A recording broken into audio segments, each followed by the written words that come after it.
हैरान होकर लू याओयाओ ने पूछा, तुम्हारी जैसी साधारण ताकत के साथ कोई मेरी बहन का डायरेक्ट डिसाइपल कैसे बन गया? और तुम ऑनररी एल्डर कैसे बन गए? एक दिखावा करते हुए योंग ने जवाब दिया, क्योंकि मैं अमीर हूँ।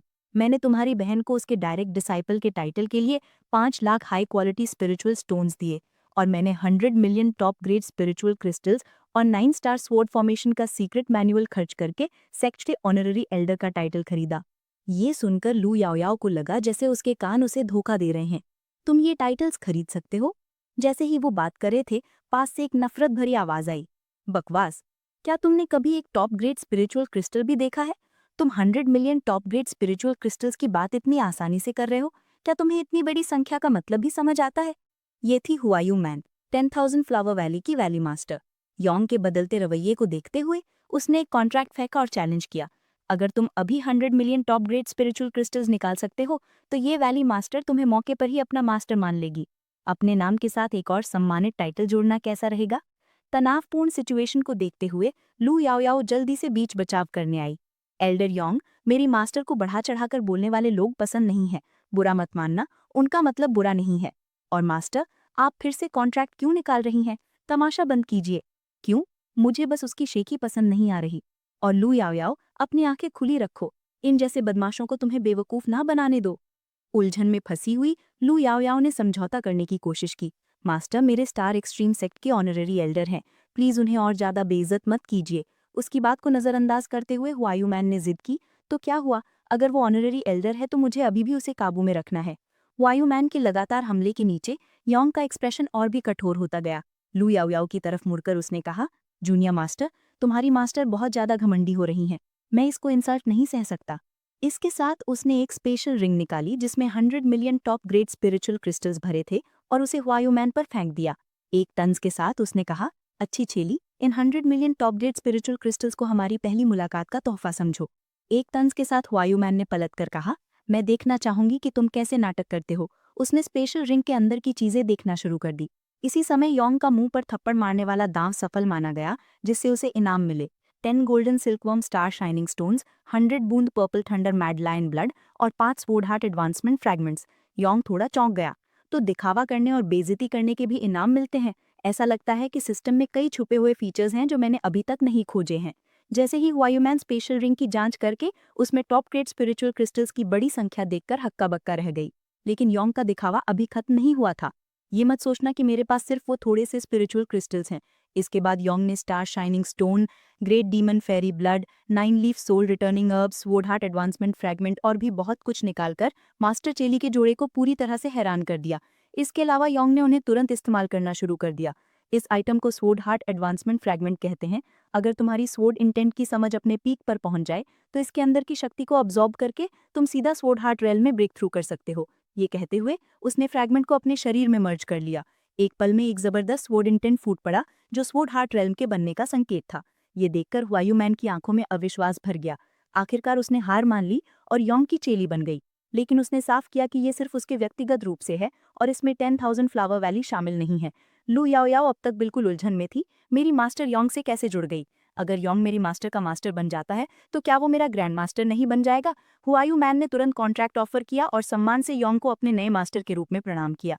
इस पॉइंट पर योंग को एक नया चेला पाने के लिए सिस्टम रिवॉर्ड्स मिले, 100 ghost enchantment grass, 100 withered soul twigs, 105 poison fragrance flower के फूल और 100 सोल बर्निंग बैम्बू वाटर के हिस्से। जल्द ही सिस्टम ने उसे याद दिलाया कि आपको अपने चेलों को खर्च करने की बेहतरीन परंपरा सिखानी चाहिए। आपके चेले जितना खर्च करेंगे, सिस्टम उतना ही इनाम देगा। ये देखकर योंग मुस्कुराया। मुझे उम्मीद नहीं थी कि चेले बनाने के भी इनाम मिलते हैं, और जब चेले खर्च करते हैं तब भी इनाम मिलते हैं। तो मुझे भविष्य में और चेले इकट्ठा करने चाहिए ताकि उनके खर्च से फायदा हो। सच में सिस्टम की कई छुपे हुए फीचर्स हैं। प्रोडिगल मास्टर का अपने शिष्य को सिखाने का एक अनोखा तरीका है। अपने शिष्य की कंजूसी का सामना करते हुए वो अपने शिष्य को एक खर्चीले होने का सार सिखाने पर तुला हुआ है। इस पल योंग को हाल ही के इनाम के बारे में शक है।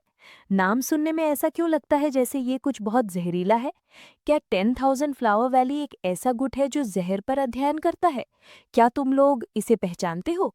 ये कहते हुए योंग सिस्टम स्पेस से एक गोस्ट बी विचिंग ग्रास निकालता है। जब हुआ युमान और लू याओ याओ योंग के हाथ में जहरीले स्पिरिचुअल हर्ब को देखते हैं तो दोनों हैरानी से चिल्ला पड़ते हैं। उन्होंने ये आइटम अपने गुप्त ग्रंथों में देखा था। उन्हें उम्मीद नहीं थी कि वे इसे यहाँ देखेंगे। गोस्ट बी विचिंग ग्रास के साथ उनके मायरिएड पॉइजन्स के शरीर लेवल अप हो जाएंगे। हुआ युमान, आज तुम मेरी पहली चेली बनी हो, जिसका मतलब है कि तुम भविष्य की सीनियर सिस्टर होगी। तुम्हें हमारे सेक्ट के नियम पता होने चाहिए। ये कहते हुए योंग बाकी बचे 99 गोस्ट बी विचिंग ग्रास भी निकाल लेता है। हुआयुमान हैरान है। आपके पास इतना सारा गोस्ट बी विचिंग ग्रास कैसे है? आपको पता होना चाहिए कि 10,000 फ्लावर वैली में हजारों साल पहले के तीसरे वैली मास्टर के अलावा किसी ने इसे नहीं देखा है। एल्डर योंग, क्या आप दूसरे सेक्ट्स में भी गए हैं? लू याओ याओ पूरी तरह से उलझन में पूछती है।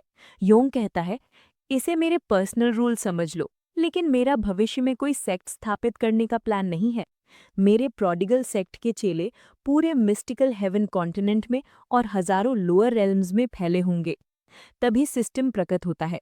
योंग के प्रोडिगल सेक्ट को सफलतापूर्वक बनाने के कारण उसे 1,00,000 प्रोडिगल पॉइंट्स मिलते हैं, जिससे सेक्ट वाइड टेलीपैथिक कम्युनिकेशन और टेलीपोर्टेशन फीचर्स एक्टिवेट हो जाते हैं। मैंने मेहनत करके सिर्फ 10,000 से थोड़ा ज्यादा बचाए थे और मुझे उम्मीद नहीं थी कि एक सेक्ट बनाने से मुझे 1,00,000 पॉइंट्स मिल जाएंगे। सिस्टम टेलीपैथिक कम्युनिकेशन फीचर के बारे में समझाना शुरू करता है। होस्ट का कोई भी चेला होस्ट के साथ टेलीपैथिकली कम्युनिकेट कर सकता है, चाहे वो कहीं भी हो। होस्ट भी चेलों को आदेश दे सकता है। टेलीपोर्टेशन फीचर के बारे में, होस्ट सीधा चेले के पास टेलीपोर्ट हो सकता है।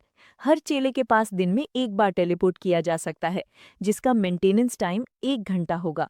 उसके बाद वो अपने आप ओरिजिनल जगह पर वापस टेलीपोर्ट हो जाएंगे। अचानक योंग को एक जरूरी बात याद आती है। अगर मैं जो चेले बनाता हूँ वो दूसरे रेल्म से हैं, तो इसका मतलब है कि मैं दूसरे रेल्म्स में भी जा सकता हूँ।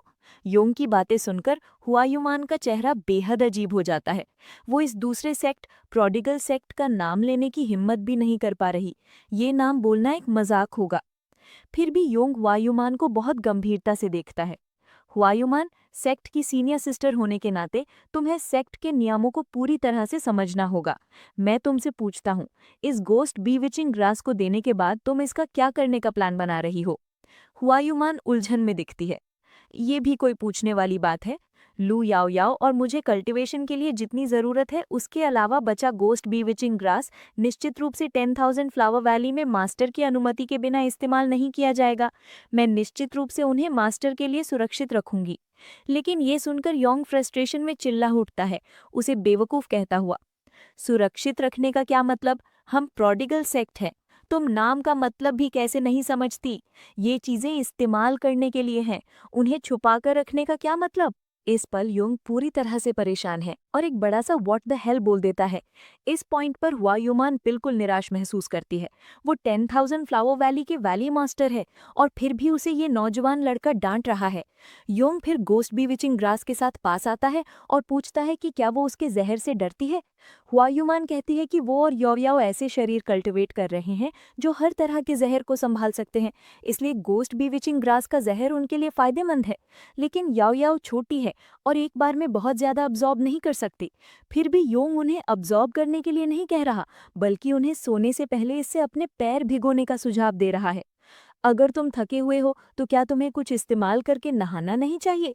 अगर कल्टीवेशन अजीब और फ्रस्ट्रेटिंग लगे तो क्या तुम्हें अपना गुस्सा निकालने के लिए कुछ फाड़ नहीं देना चाहिए? ऐसा लगता है कि तुम अभी तक सीनियर सिस्टर बनने के लायक नहीं हो। मुझे तुम्हें सिखाने के लिए एक्स्ट्रा मेहनत करनी पड़ेगी।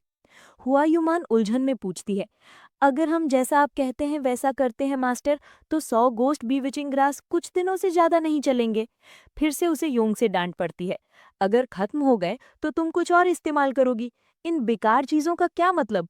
दोनों मास्टर और चेली रहर्य चीजों से हैरान हैं। तुम इन्हें बेकार चीजें कहते हो? याओ याओ अविश्वास से हुआयुमान से पूछती है। उसे याद है कि उसने इन चीजों के बारे में सिर्फ पढ़ा था, जो सभी राहर्य जहरीले स्पिरिचुअल हर्ब और जहरीले स्पिरिचुअल वाटर हैं। हुआयुमान भी हक्की बक्की है गई है। किताबों में लिखा है कि वे थिएंटाई बैटलफील्ड में मौजूद हैं, यहाँ तक कि 10,000 फ्लावर वैली के पास भी स्टॉक में नहीं है। इस पल योंग गर्व से ऐलान करता है, ये तुम्हारे लिए खर्च करने के लिए है, जैसे तुम चाहो। अगर अगली बार अच्छी चीजें होंगी तो मैं तुम्हें खर्च करने के लिए देता रहूंगा। साथ ही जो 1 lakh million top grade spiritual crystals मैंने तुम्हें पहले दिए थे, ये सुनिश्चित करना कि तुम उन्हें खर्च करो। 10,000 फ्लावर वैली के चेलों के लिए ट्रीटमेंट 10 गुना बढ़ा दो। जो भी रिसोर्स की कमी हो खरीदो। और याद रखना, मोल भाव नहीं करना। हम प्रोडिगल सेक्ट अपनी इज्जत नहीं गवा सकते, लेकिन खर्च करने का मतलब बेवकूफ नहीं होना, समझी? हुआयूमान पहली बार ऐसी सिचुएशन का सामना कर रही है और वो पूरे प्रोसेस में उलझन में है। योंग का सच में एक एक्सप्रेशन है जो कहता है तुम एक पुराने कुत्ते को नई ट्रिक्स नहीं सिखा सकते। फिर वो उसे सेक्ट का ट्रांसमिशन और टेलीपोर्टेशन एबिलिटीज देता है। उसके बाद वो उसके साथ अपने दिव्य ज्ञान से बात करता है। ये हुआयूमान को और भी ज्यादा झटका देता है, क्योंकि वो ट्रांसमिशन एबिलिटी को एक दिव्य तकनीक मानती है। इस पॉइंट पर हुआयूमान समझने लगती है, मुझे पैसे खर्च करने हैं, पूरी तरह से पैसे खर्च करने हैं। पैसे खर्च करने के सभी तरीके ढूंढने हैं। डमिट, अब मैं और रोक नहीं सकता। ये देखकर योंग की आंखें चमक उठती हैं। हाँ, यही बात है। आखिरकार तुम समझी। हुआयूमान गंभीरता से योंग को ताल बताती है। मास्टर, विश्वास रखिए, मैं निश्चित रूप से सेक्ट के सिद्धांतों का पालन करूंगी और ऐसा आराम की भावना को आगे बढ़ाऊंगी। असल में ऐसा नहीं है कि हुआयूमान अभी समझी है, बल्कि वो हमेशा से शानदार तरीके से जीना चाहती थी। बस वो पहले अपनी ताकत की कमी से बंधी हुई थी। ये दोनों से याओ याओ बिल्कुल हक्की बक्की रह गई है। एक समय की कंजूस अचानक से इतनी सहमत कैसे हो गई? क्या दोनों पागल हो गए हैं? मुझे क्या करना चाहिए? क्या मुझे उनके साथ जाना चाहिए? इस पल योंग बेहद उत्साहित है। वो भविष्य में एक असीमित ऐशो आराम का भविष्य देख रहा है। भविष्य में ऐशो आराम बहुत ज्यादा नहीं होनी चाहिए, लेकिन रिफाइंड होनी चाहिए। और जहां तक ली का सवाल है, वो सिर्फ किस्मत का इंतजार कर सकता है कि वे फिर से मिले। और तब वो उसे प्रोडिगल सेक्ट में शामिल करेगा। योंग फिर शरारत से लू याओ याओ पर मुस्कुराता है। मतलब बिल्कुल साफ था, अब मेरा स्टेटस तुमसे ऊंचा है। लू याओ याओ बिल्कुल मना कर देती है। वो योंग को ग्रैंड मास्टर नहीं बुलाएगी।